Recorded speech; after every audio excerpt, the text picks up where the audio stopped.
Hey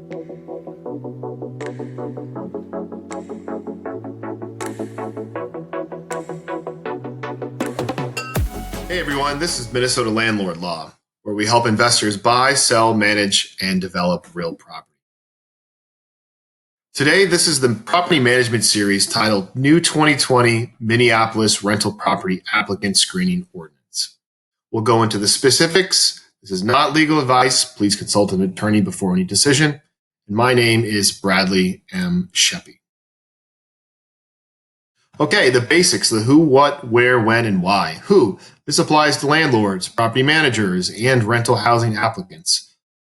So those are your new tenants. What? New applicant screening criteria for prospective new tenants. Anytime you have a new tenant coming forth, applying, you'll have to have a new set of criteria that complies with the City Minneapolis Ordinance. Again, where?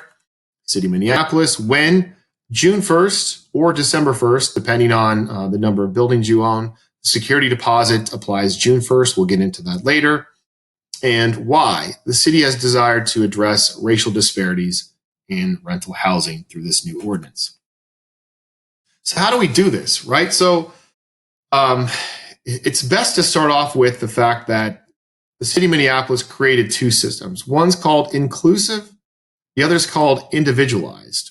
So if we go up here to the upper right, the landlord, the property manager, you have two choices. You have to comply with the city's inclusive screening criteria or apply more stringent criteria through what's called individualized assessment. So yes, the landlord can be more stringent than the city's new ordinance, but it requires more than a simple accept or reject. There's a factor test we'll get into. The standard criteria that are addressed are what we all use today in property management: criminal, credit, and rental history. Briefly, this inclusive component starts June 1st for those with 16 or more units, ownership, or December 1st, 2020 with less than 15, again, ownership. But a property management company would probably, across the city, would be wise to implement all at once if they're large. Okay, so the first of the inclusive applicant criteria is what's called criminal, right? So the language is drafted in such a way that is purposely ties the landlord or property manager's hands. You cannot deny a tenant for a very specific long list of things that are generally tied to conviction dates. So for instance, if there was a felony over 7 years ago, the conviction date no longer deny. You can't say no felonies ever in the city of Minneapolis. You can potentially, if you go to the individualized test, and we'll get to that later.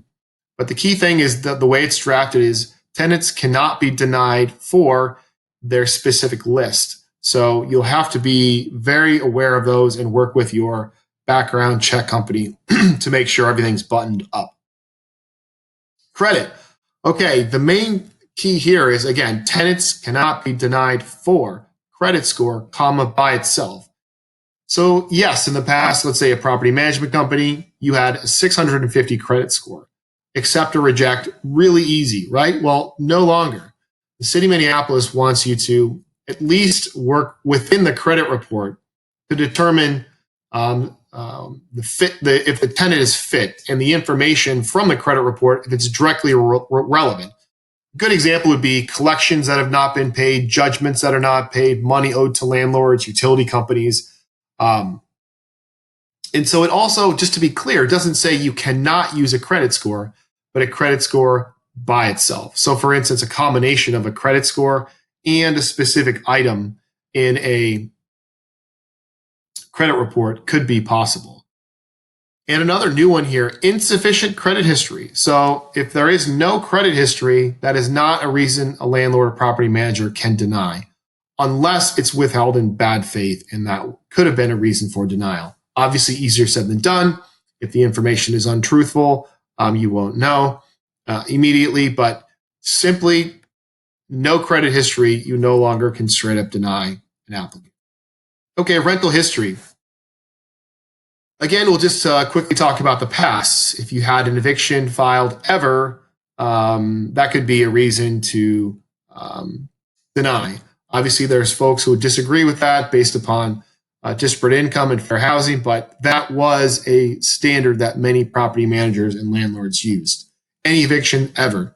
Now there's 3 different tiers. Filed and dismissed, or judgment for the tenant. If that ever happened, you can't deny. If it was filed but settled with no judgment or writ, a year before the application date, so let's say April 2019, an eviction action was filed and settled for the tenant paid all of the money. That was over a year ago. You no longer can deny in the inclusive criteria. And lastly, let's say there was an eviction filed for non-payment of rent. It was 3 years and a month ago. So let's call it March 2016, just over 3 years ago. And they never paid off the landlord. Focusing only on rental history for a moment, that would not be a basis for denial because it was older. A year ago, no problem. Lastly, insufficient rental history. So if they're saying they've never rented before, this could be an exchange student, this could be a new college student, is not a basis for denial.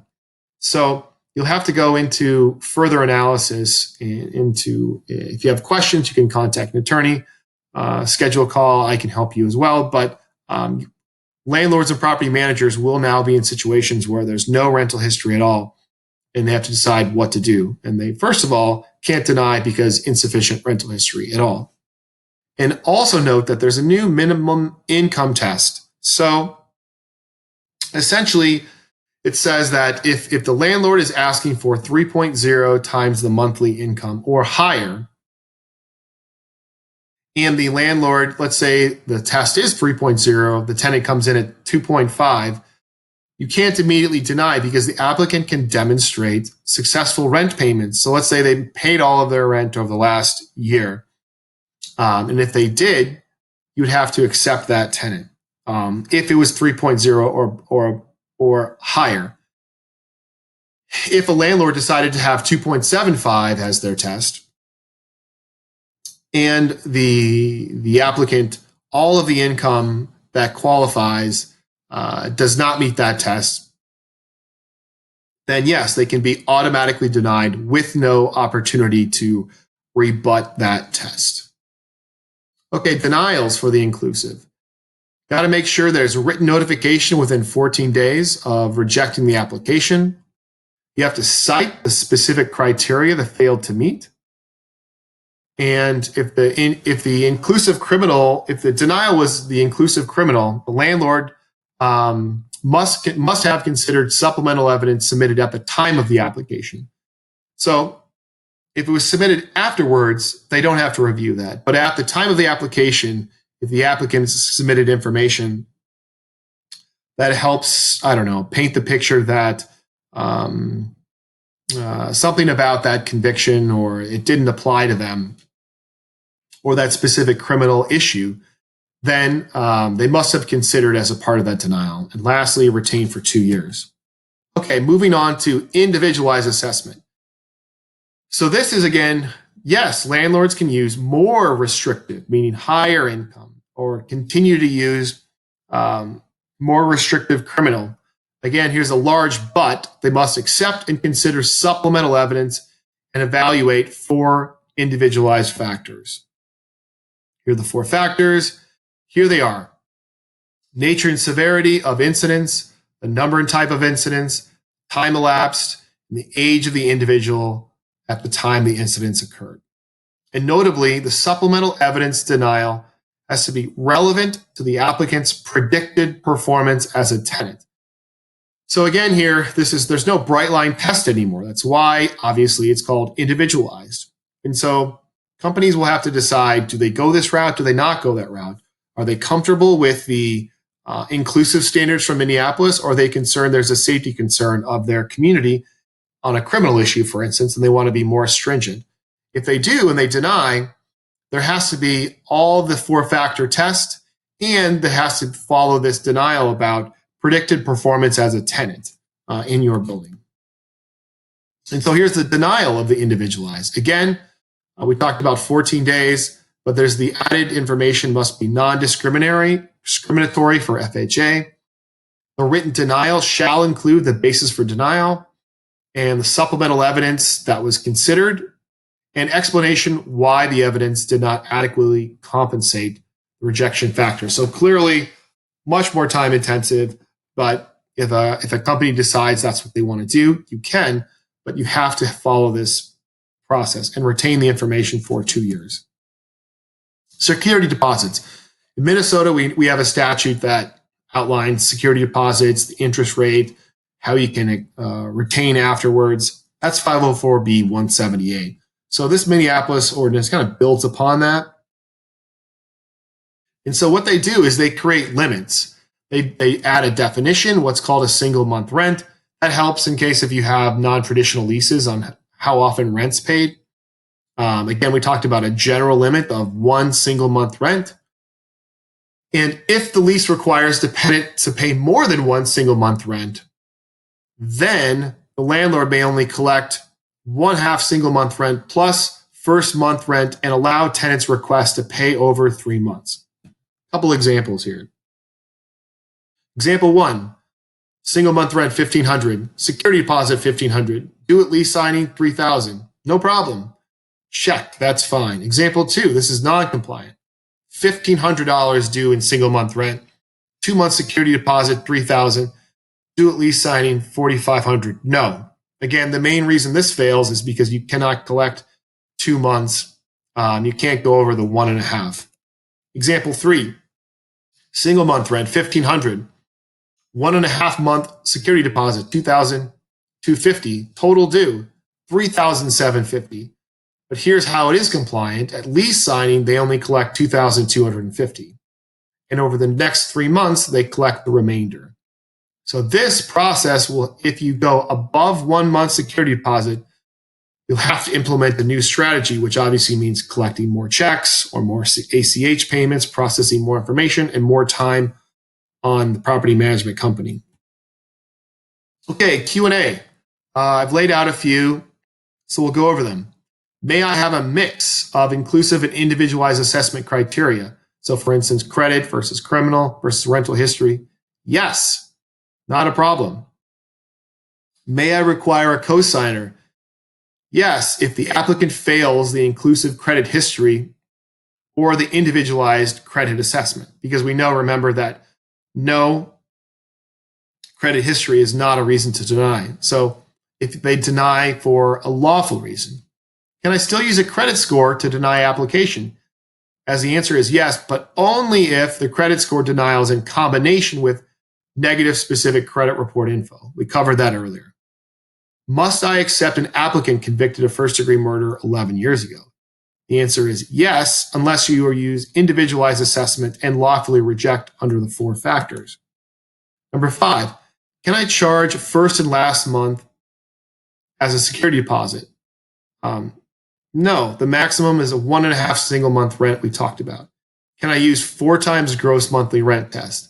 Yes, but again, we talked about individualized assessment. So you have to be consistent with all applicants, fair housing compliant, approve or deny based upon the assessment factors and relevant information. May I deny for no credit history? No, we covered that, unless the tenant withholds in bad faith. Question 8.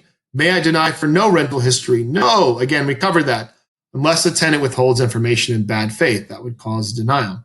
Number 9. Do you have any guidance on credit history denial? I do. So the individualized assessment factors lay out some language. Nature and severity, number and type, time elapsed. So, for example, debt owed now on the credit report is much more relevant than old debt that's been paid.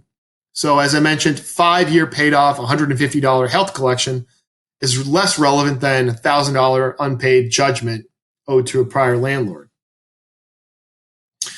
10, when must I make new criteria available? Before accepting applications available to all tenants. So these criteria need to be made before. So you can't let them know the application criteria after they apply and let them know that they failed and here are the criteria.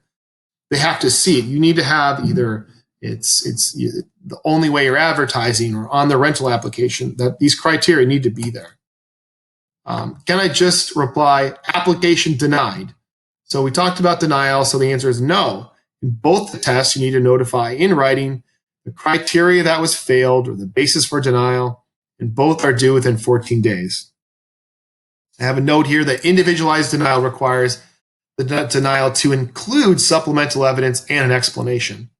And the inclusive denial requires the landlord to consider supplemental criminal evidence if submitted. Okay, final recommendations. Okay, folks, so a few here. Number one, review and select inclusive, individualized, or a combination. You have to come up with what you're going to do. If you're not ready for June 1st or December 1st, you need to come up with a minimum that complies.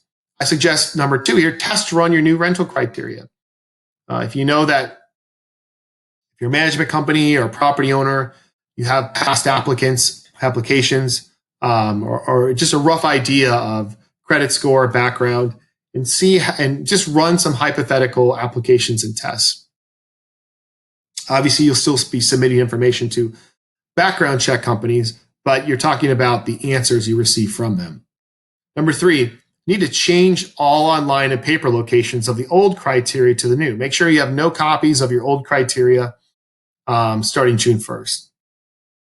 Number four, consider adding credit report criteria. We talked about if there's something specific on the credit report plus a credit score number, that might be a way to have a system within your company that you can replicate and deny. Again, Minneapolis versus non-Minneapolis. This doesn't apply to anywhere other than Minneapolis. And so if you prefer to have a bright line test in another city that's still compliant with fair housing, then by all means, continue to use that other test outside of Minneapolis. Educate staff or leasing agents. There's going to be a lot of time here that's going to take. They got to know how to do this. And lastly, call an attorney with any final questions. This is not easy stuff. If you have fact-specific questions, I'm an example of where you can call and pay for a time increment and not just have an open-ended retainer. So how to schedule a consultation? You can click this presentation or go to minnesotalandlordlaw.com/consultation. Again, I'm Bradley M. Sheppy. I'm a licensed attorney, real estate broker, and City of Minnetonka council member. And I thank you for your time. This is a reference to the specific new ordinance that we covered today. And thank you very much, and have a great day. Thank you.